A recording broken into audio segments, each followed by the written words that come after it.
Hello, today I am going to show you how to make a super cute scrappy block using leftovers from charm packs, jelly rolls, or scraps in your scrap bin.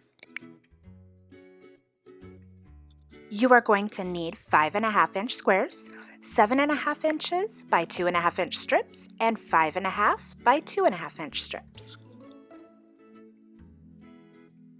I like to chain piece when I'm sewing a bunch of blocks like this. First, you will need the 5.5-inch strip along one side of your block. Go ahead and sew along that side using a 1/4-inch seam.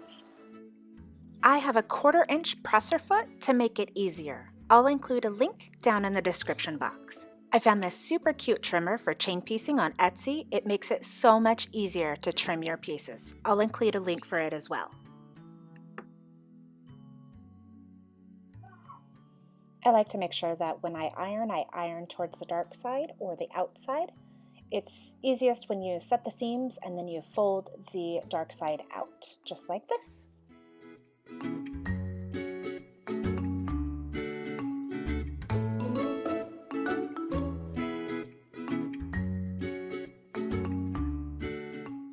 Next, we are going to sew the 7.5-inch strip along the right side. Make sure that you have that little flap going down so it doesn't get caught in the presser foot.